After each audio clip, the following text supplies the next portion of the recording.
이 시간에 우리 가운데 허락하신 하나님의 말씀은 요한복음 5장 39절에서 44절까지 말씀입니다. 요한복음 5장 39절에서 44절까지 말씀, 우리 한 절씩 교독하도록 하겠습니다. 너희가 성경에서 영생을 얻은 줄 생각하고 성경을 연구하거니와 이 성경이 곧 내게 대하여 증언하는 것이니라.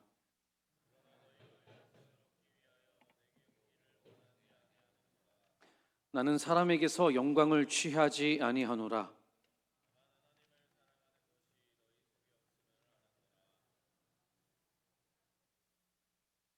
나는 내 아버지의 이름으로 왔음에 너희가 영접하지 아니하나 만일 다른 사람이 자기 이름으로 오면 영접하리라. 서로 영광을 취하고 유일하신 하나님께로부터 오는 영광은 구하지 아니하니 어찌 나를 믿을 수 있느냐. 아멘.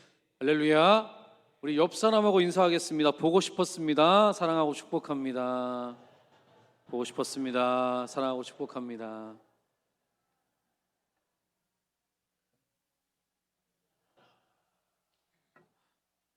감사합니다. 여러분 혹시 인정받고 싶다는 생각을 해보신 적 있으십니까? 누군가가 나를 인정해 줄 때 기분이 좋죠. 예를 들어서 이제 봄이잖아요. 그래서 어떤 한 권사님이 백화점에 가서 봄옷을 샀습니다. 꽃무늬로 이렇게. 그래서 오늘 주일에 탁 입고 예배에 왔어요. 그 모습을 본 사모님이 아이고 권사님 옷에서 봄꽃 향기가 나네요 하면서 막 칭찬을 하십니다. 그러면 어떨까요? 그렇죠. 기분이 좋죠. 왜 좋죠? 내 패션 센스를 인정받았기 때문입니다. 그렇죠? 사실 인정받는다는 것은요, 우리 인간관계나 사회생활에서 정말 중요한 부분입니다. 다른 사람들에게 신뢰받고 인정받으면 우리는 더 안정적이고 좋은 관계를 만들 수가 있습니다. 그리고 인정받는 경험은 우리의 자존감을 높여주기도 하죠. 아, 내가 잘하고 있구나. 하면서 느끼면서 더 좋은 사람이 되고 싶다는 그런 동기부여도 갖게 됩니다. 게다가 인정받는 삶을 살면 더 많은 기회가 찾아오기도 하고요. 또한 결국 다른 사람들에게도 긍정적인 영향력을 미칠 수도 있습니다.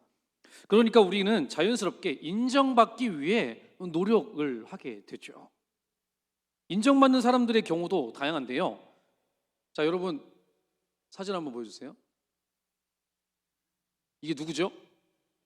다 알죠? 다 안다는 것은 일단 어느 정도 인정한다는 뜻이겠죠. 최근 기사에 사람들이 이 임영웅 씨의 노래를 135억 번, 5억 번입니다. 135억 번 들었다고 합니다. 이게 우리나라의 전체 가수 통틀어서 1위예요. 심지어 우리나라에 세계적인 스타가 있잖아요. BTS라고 세계적인 스타 있는데 그 친구들보다도 더 이분의 노래를 더 많이 사람들이 들었다고 합니다. 사람들은 단순히 그의 노래 실력 때문만 아니라 그가 보여주는 태도와 행보 때문에 그를 인정하는 것이죠. 성공의 정점에 있음에도 불구하고 늘 낮은 자세로 대중과 소통하고, 또한 그가 받은 큰 사랑을 자신의 명예를 위해서만 쓰는 것이 아니라 기부와 나눔, 그런 것들로 선한 열매로 연결하는 모습이 사람들에게 인정을 받고 있는 것 아니겠습니까? 자, 그러면 이번에는 이분이 누구인지 한번 맞춰보세요. 제가 설명을 해드릴게요. 벌써 보여주면 안 되는데. 네, 한강을 기적을 이룬 분, 그죠? 그리고 현대그룹의 창립자 누구죠? 예, 정주영 회장입니다. 이분 역시 사람들에게 인정을 받았던 사람입니다. 회장님의 어록 중에 그 유명한 어록이 있어요. 그게 뭐냐면 해보긴 해봤어? 이런 말을 늘 하셨다고 합니다. 그러니까 아랫사람이 뭔가를 핑계대고 이거 좀 어려울 것 같습니다. 그럴 때 해보긴 해봤어? 안 해봤으면 말하지 마. 일단 해봐. 그렇게 말했다고 합니다. 이는 불가능해 보이는 일을 도전하면서 사람들에게 인정받았던 그의 이 정신을 보여주는 그런 일화입니다. 그는 자신의 노력과 성취를 통해서 많은 사람들에게 본보기를 보여준 사람이죠. 또한 기독교인으로서 세상의 사람들에게 복음을 증거할 때 각자의 자리에서 먼저 인정을 받는다면 이 복음도 잘 더 흘러갈 수가 있죠. 예를 들어서 배우 차인표 씨를 여러분 아시죠? 딱 이때 사진을 보여줘야 되는데, 네, 보여줬네요. 그는 연기자로서 대중의 큰 인정을 받은 사람이지만 그 명성을 단순히 자기 이름만을 높이는 데 쓰지 않고 그 가진 영향력으로 입양을 하고 봉사를 하고 나눔의 그런 모습을 보여줬습니다. 그렇게 선한 열매를 세상 사람들에게 먼저 보여주니까 사람들이 그의 말에 더 귀를 기울이는 것이죠. 그가 예수 믿는다고 하며 복음을 전할 때 많은 사람들이 예수 그리스도를 영접하는 은혜도 있었습니다. 만약에 차인표 씨가 연기 잘하는 배우로 인정받지 못했다면 그렇게 복음을 전할 수 있었겠습니까? 그러지 못했을 것입니다. 성경에서도 인정받는 사람들이 이야기가 나오는데요. 일단 다윗을 보면 다윗과 골리앗의 전투에서 이스라엘을 승리로 다윗이 이끌었잖아요. 그러자 그는 백성들에게 큰 인정을 받으며 찬사를 받았습니다. 사울이 죽인 자는 천천히요, 다윗이 죽인 자는 만만히로다. 다윗은 이러한 사람들의 인정을 통해서 민족의 지도자로 성장할 수 있는 기반을 다질 수가 있었던 것이죠. 이처럼 사람들에게 인정받고 영광을 받는 것은 우리의 삶에서는 매우 유용하고 중요한 요소입니다. 따라서 사람들은 인정받기 위해서 열심히 삶을 살아내곤 합니다. 반면에 반대적인 사람들도 있어요. 사람들에게 인정받고 영광받는 것을 별로 신경 쓰지 않는 사람들도 있습니다. 제가 이전 교회에서 부교육자 생활을 했을 때 함께 했던 한 목사님이 그랬어요. 한 번은 이 목사님이 교육자들 전체가 모인 자리에서 담임 목사님께 크게 꾸중을 받았습니다. 그 사건의 전말은 이렇습니다. 평소에 담임 목사님께서 이제 설교를 하실 때 교육자들은 대부분 뒷자리에 앉아서 설교를 듣습니다. 우리 교회도 그렇잖아요. 그 이유가 뭐냐면 어떤 돌발적인 상황이 왔을 때 뒤에서 이렇게 전체를 보면서 대처하기 위해서 그런 거거든요. 그 교회에서도 마찬가지로 늘 부교육자들이 뒤에 앉아서 설교를 들었어요. 그러다가 어느 날 주일에 서울신대 교수님이 주일 설교를 하러 오셨어요. 교수님이 딱 앞에 서니까 갑자기 이 목사님이, 부교육자 목사님이 맨 앞으로 가는 거예요. 맨 앞에 이 자리에 앉아서 설교를 똘망똘망한 눈으로 쳐다보고 있는 거예요. 그 모습을 보신 담임 목사님께서 마음이 언짢으셨나 봐요. 그 다음 주 토요일에 전체 교육자 모인 자리에서 목사님 그러면 안 되는 거라고, 내가 설교했던 맨 뒤에 앉아가지고 졸고나 있더니 설교학 교수님이 와가지고 맨 앞에서 설교한다고 맨 앞에서 그렇게 설교 들으면 나한테 그러면 안 되는 거 아니야? 그거 사람이 말이야 너무 노골적으로 그러면 안 되는 거라고 막 꾸중을, 호통을 치시는 거죠. 이제 그렇게 혼을 많이 났으면 좀 제가 그래도 선임이니까 좀 걱정이 돼가지고 끝나고 나서 이제 불러다가 목사님 괜찮아요? 이렇게 물어봤죠. 좀 이렇게 달래주려고요.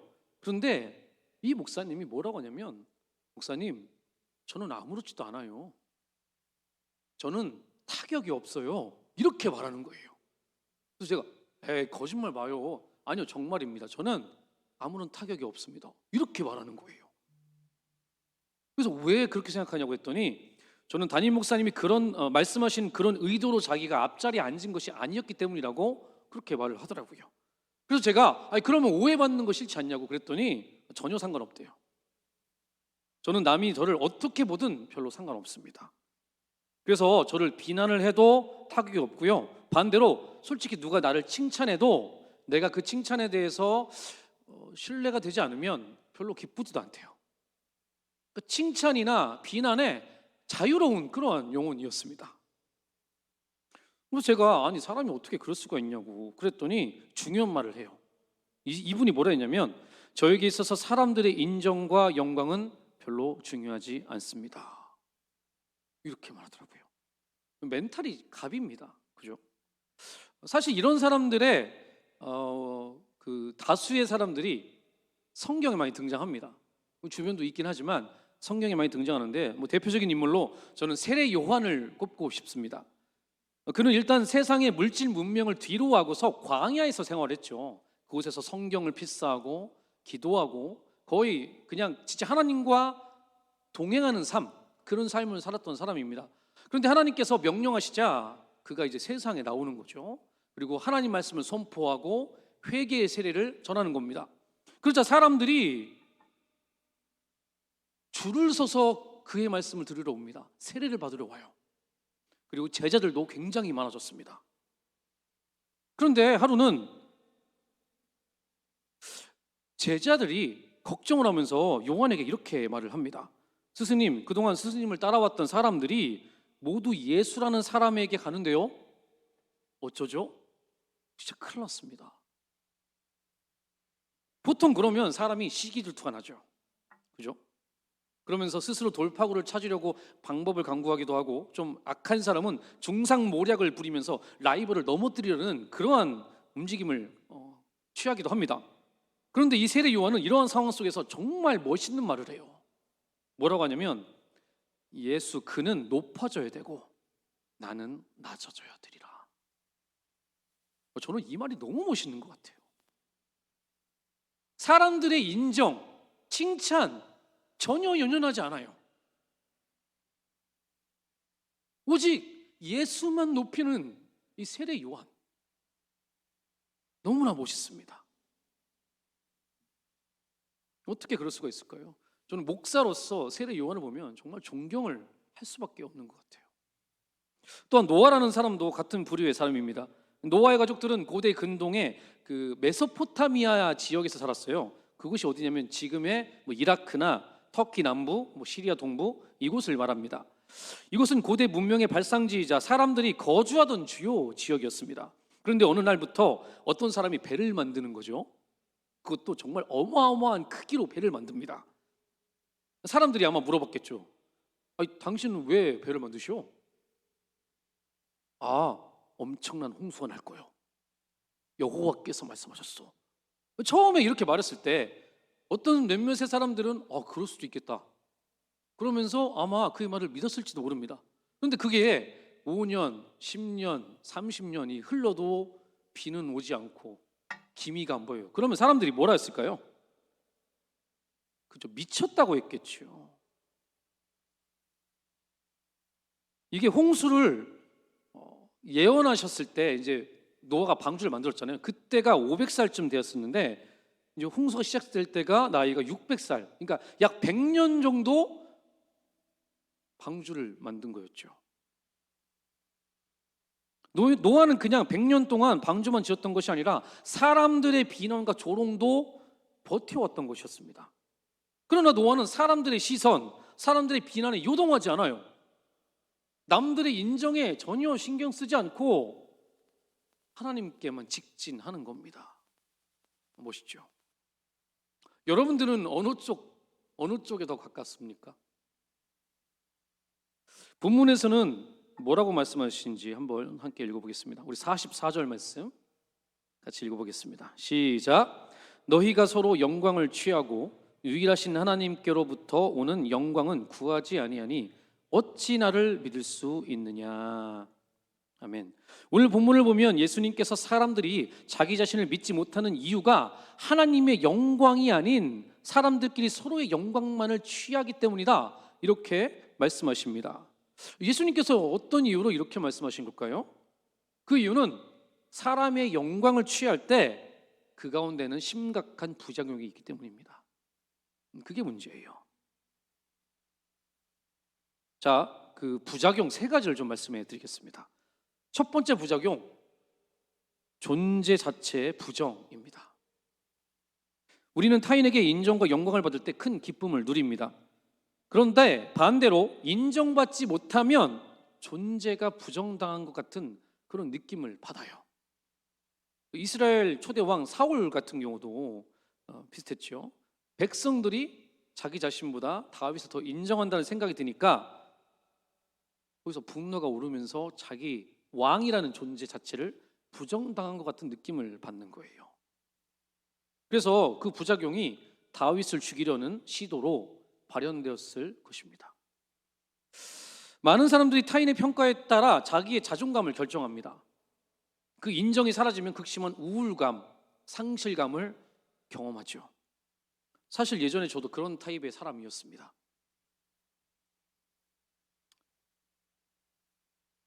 인정욕의 끝판왕과 같은 사람이었고요.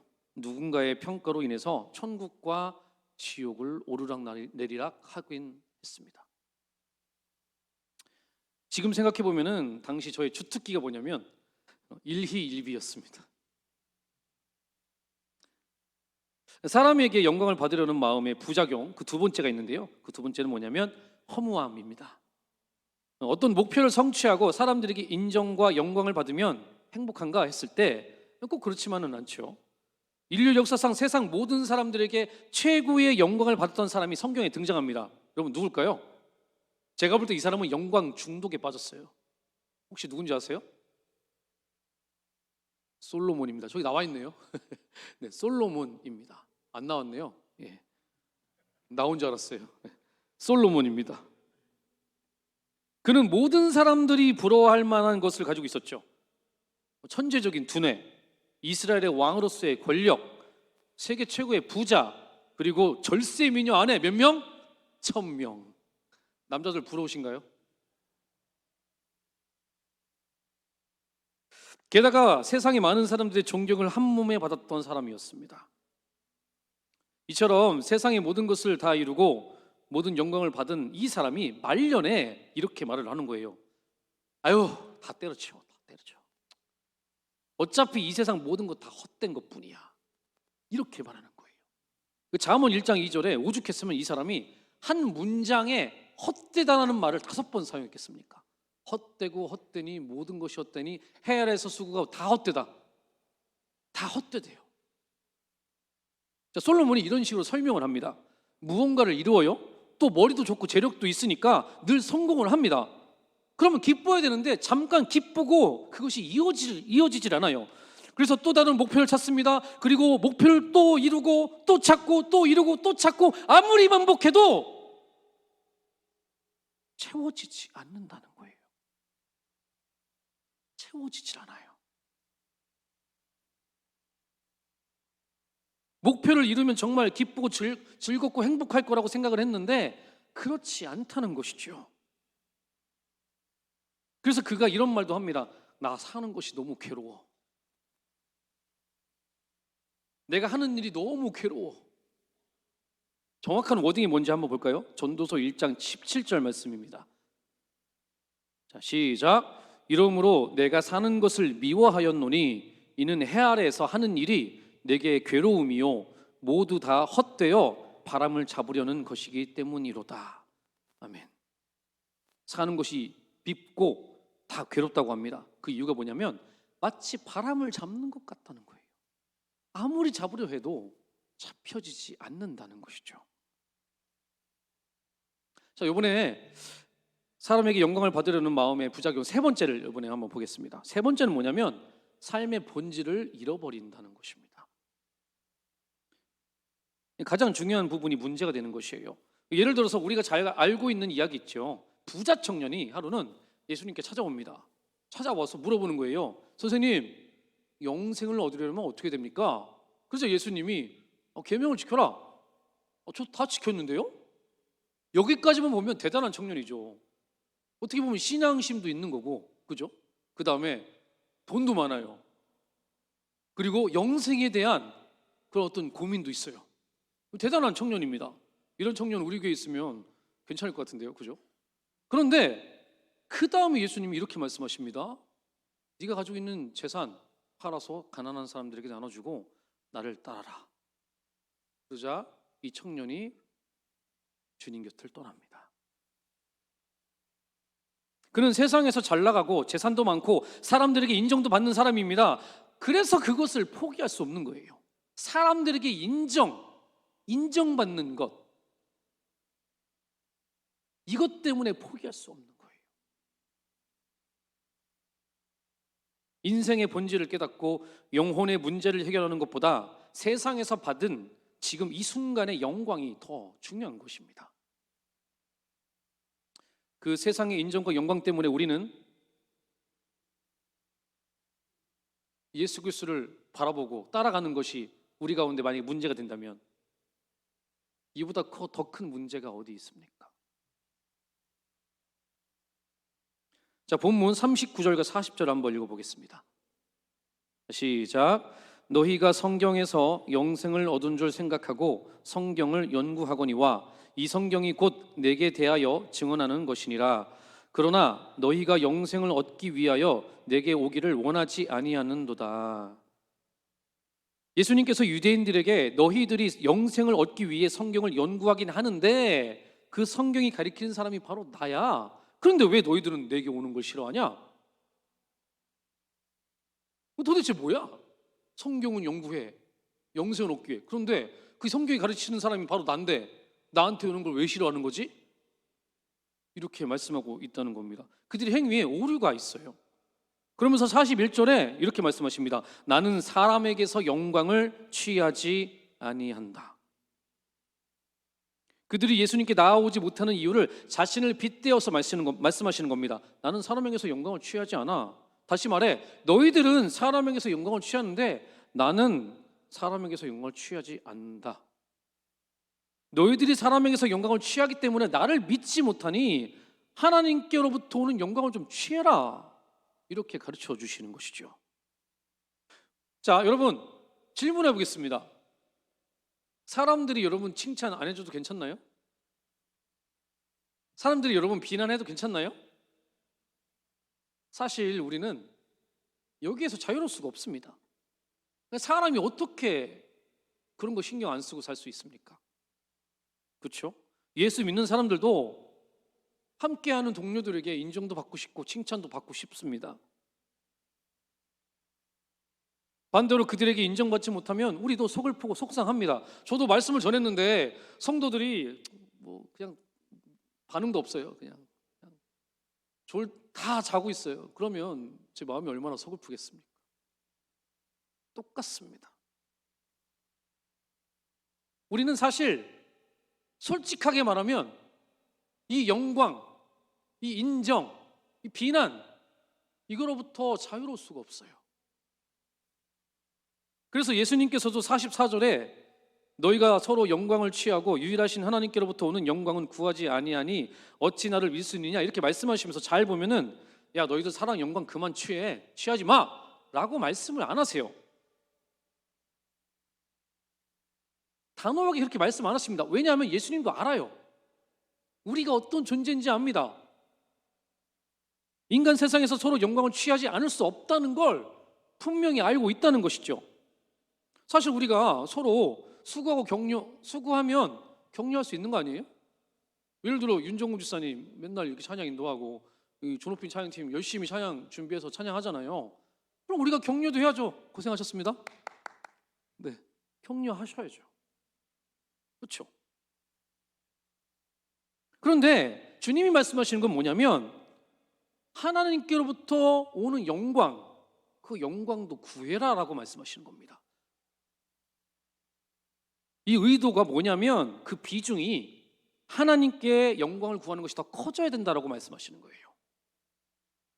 커져야 된다고 말하는 겁니다. 하나님의 영광을 구하는 것이 계속 커지잖아요. 그러면 그때 비로소 사람들의 비난과 칭찬으로부터 점점 자유로워지는 거예요. 우리가 물론 이 땅에 살면서 100%는 없어요. 100% 사람들의 말에 의식하지 않을 수가 없습니다. 그러나 우리가 자꾸 하나님의 영광을 구하고 하나님을 바라보고 그분께 집중할 때 우리 안에 있는 사람들에게 인정받는 그 욕구가 점점 사라진다는 겁니다. 사랑하는 성도 여러분, 하나님께 영광을 구하시기를 예수 그리스도 이름으로 축원드립니다. 바로 이거예요. 그렇게 바뀐 인생을 살아온 사람들의 예를 한번 들어볼게요. 모세라는 사람이 있죠. 모세는 애굽의 왕자로 입양된 사람이었습니다. 따라서 다른 왕자들에 비해서 자신을 증명하려고 더 노력을 했을 것입니다. 그리고 자신이 히브리인 출신이라는 것을 알았을 때는 애굽의 노예로 고통받고 있는 그들을 위해서 더 인정을 받아야 된다고 생각을 했을 거예요. 그래서 더 노력했을 거예요. 그렇죠? 그러나 결국 실패합니다. 살인까지 저지르고 쫓기듯 광야로 도망치게 됩니다. 그는 이 실패로 인해서 자존감이 낮아지고 광야에서 양치기로 지내게 됩니다. 세상으로부터 인정을 받으려 애썼지만 실패로 인한 절망뿐이었습니다. 그 후 40년이 흐르고 호렙산 떨기나무에서 하나님을 만나게 되면서 그의 인생의 방식과 중심이 완전히 바뀌게 되는 거예요. 그는 이제 사람들보다 하나님의 영광을 바라보며 인생을 영위하는 거예요. 그 호렙산에서 만난 하나님, 그분을 만나니까 사람들에게 영광을 좀 받고 싶어 했던 이가 하나님께 영광을 돌리기 위해, 하나님께 칭찬받기 위해 더 애쓴다는 것이죠. 사실 여러분, 모세가 왜 지팡이 하나 들고 애굽으로 다시 들어갔겠습니까? 왜죠? 단 하나입니다. 하나님이 명령하셨으니까요. 하나님의 영광을 구하게 됐으니까요. 그가 하나님의 영광을 받은 것이 겉으로 드러날 때가 있었어요. 시내산에서 하나님께서 두 번째 십계명을 받을 때, 하나님께 두 번째 십계명을 받을 때 일이었는데, 그가 계명을 받아 적은 증거판을 들고 시내산에서 내려왔을 때 그의 얼굴에서 광채가 확 나는 거예요. 광채가 납니다. 이스라엘 백성들이 모세 얼굴에서 광채가 나니까 막 무서워합니다. 두려워서 막 피해요. 왜 두려워했죠? 그게 하나님의 영광의 광채였다는 것을 알았기 때문입니다. 광채를 통해서 하나님의 살아계심을 인식하게 되고 자신들이 이전에 우상 숭배했던 그것들이 다 드러날 것이고, 그리고 하나님께서 징계하실까 봐 그들은 두려워했을 것입니다. 모세는 하나님만 바라보며 영광 돌리자 하나님께서 그에게 영광의 광채까지 허락해 주셨던 것이죠. 이런 인생을 사는 사람들은 참 많습니다. 이전에 사람의 영광을 취하다가 하나님의 영광을 구하는 자들 참 많죠. 야곱도 그랬죠. 그죠? 그다음에 사도 바울도 그랬고요. 성 어거스틴도 그랬습니다. 이단에 빠져 있기도 했죠. 그렇죠? 그 밖에 수많은 믿음의 사람들이 이런 모습으로 살고 있습니다. 사랑하는 성도 여러분, 사람의 인정은 지극히 조건적입니다. 한순간 막 박수를 보내죠. 그런데 다음번에는 그 박수가 비난이 될 수도 있습니다. 우리가 아무리 노력해도요, 모든 사람들을 만족시킬 수 없습니다. 그러나 하나님께서 주시는 영광은 달라요. 사람들의 박수와 칭찬은 순간이지만 하나님께서 주시는 그 영광과 그리고 그 칭찬은 영원합니다. 믿으십니까? 이 본질적으로 다르다는 것이죠. 예수님께서는 사람들에게 인정받는 것보다 하나님의 뜻을 따르는 것을 더 중요하게 여기셨습니다. 또한 세례 요한은 그는 높아져야 하고 나는 낮아져야 하리라 고백하면서 하나님의 영광을 구하는 삶을 살았습니다. 저 역시 예전에는 사람의 영광을 구하는 사람이었습니다. 아주 큰 무대, 몇천 명 모이는 곳에서 공연도 해봤고요. 또한 사람들의 칭찬도 많이 받아봤습니다. 그런데 그 끝은 늘 공허했습니다. 행복하지 않았어요. 제가 원래 꿈이 가수였어요. 아이돌이었습니다. 그 당시에 G.O.D가 나왔잖아요. 저는 G.O.D가 되고 싶었는데 G.O.D, 그 하나님 갓을 섬기는 사람이 됐죠. 제가 가수의 꿈을 접은 이유가 있었어요. 바로 여기에요. 몇천 명 앞에서 노래를 불렀는데 사람들이 막 칭찬을 해줬어요. 칭찬을 하고, 야, 너는 가수가 될 수 있을 거야. 늘 그렇게 말해줬습니다. 그런데 이상하게 공허한 거예요. 너무나 허무해서 이게 뭐지? 이 기분이 뭐지? 그러고 나서 집으로 돌아와서 가만히 있다가 이거 아무래도 교회에 한번 가봐야겠는데? 그래서 그 밤에 교회에 갔어요. 교회 가서 피아노 치면서 하나님을 찬송했습니다. 아까는 세상 노래를 했었어요. 몇천 명 앞에서 세상 노래를 하면서 막 사람들이 칭찬도 받고 그랬는데, 이번에는 하나님과 1대1로 피아노 치면서 하나님의 찬양을 했습니다. 그런데 너무 행복한 거예요. 그 기쁨이 이루 말할 수가 없었습니다. 이게 뭐지? 이게 하나님의 영광인가? 하나님의 영광을 구하는 삶이 바로 이건가? 고등학교 때 이걸 처음 느꼈어요. 물론 제가 그 이후로 하나님의 영광만 구한 건 아니겠죠.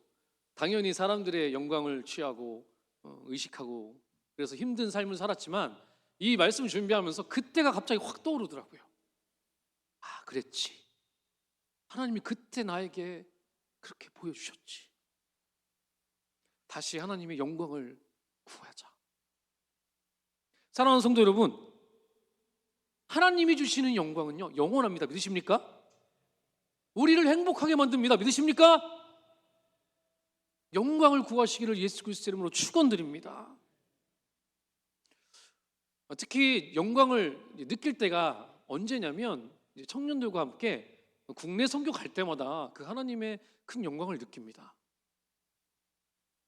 국내 선교를 진행하면서 하나님의 영광을 위해서 청년들이 다른 어떤 의도가 아닌 하나님께 영광만을 구하기 위해서, 돌리기 위해서 선교에 참여하는 모습을 보면서 그때도 큰 기쁨과 행복을 누릴 수가 있었습니다. 하나님의 영광은 영원하며 우리가 사는 곳을 하나님의 나라로 바꿔줍니다. 자, 그렇다면 구체적으로 하나님의 영광을 구하는 삶은 뭘까요? 이게 좀 중요하겠죠, 그렇죠? 뭘까요? 특별한 건 없습니다. 여러분의 삶의 자리에서 여러분들이 하나님께 영광 돌리게 할 수 있는 것들을 하시면 됩니다. 예를 들어서 새벽 기도에 나와서 우리 목사님을 위해서, 우리 교회를 위해서 기도하시면 그것이 하나님께 영광을 돌리는 것이겠죠. 또한 교육부서의 어린아이들을 위해서 섬김을 헌신하는 것, 또 그 밖에 많잖아요. 주차 봉사도 있고 식당도 있고 그 밖에 우리 교회를 위해서 헌신하는 것, 이것도 하나님께 영광을 돌리는 일이겠죠. 또한 이제 곧 전도도 시작됩니다. 전도 현장에 나와서 여러분 음료수라도 따라주십시오. 내가 직접 말은 걸지 못할지라도 음료수라도 따라줘도 그것도 하나님께 영광을 돌리는 거 아니겠습니까? 부탁드리겠습니다. 전도 현장에 좀 나와주십시오. 네. 아멘. 네, 함께 하셨으면 좋겠습니다. 그게 바로 하나님께 영광을 돌리고 하나님께 영광을 구하는 삶이지 않을까 저는 생각합니다. 사랑하는 여러분, 어떤 것이든 여러분들의 형편과 상황 속에서 하나님께 영광을 구하며 사시기를 예수 그리스도 이름으로 축원드립니다. 기도하시겠습니다. 사랑하는 주님, 감사드립니다. 하나님, 우리는 왜 그렇게 사람들에게 인정받고 싶어 할까요? 왜 그렇게 그들에게 영광을 받고 싶어 할까요? 사람들은 한순간 박수를 보내다가도 다음번에는 우리에게 비난할 수도 있지 않습니까? 하나님, 이거보다는 우리가 하나님의 영광을 구하게 해주십시오. 하나님을 바라보며 하나님 나라를 위해서 영광 돌리는 우리의 삶이 될 수 있도록 인도하여 주시옵소서. 그래서 우리가 사람들의 판단과 그 인정에 일희일비하지 않고 늘 주님께 영광 돌리며 감사와 기쁨의 삶을 사는, 천국의 삶을 사는 우리 모두가 될 수 있도록 인도하여 주시옵소서. 감사드리며 예수 그리스도의 이름으로 기도합니다. 아멘.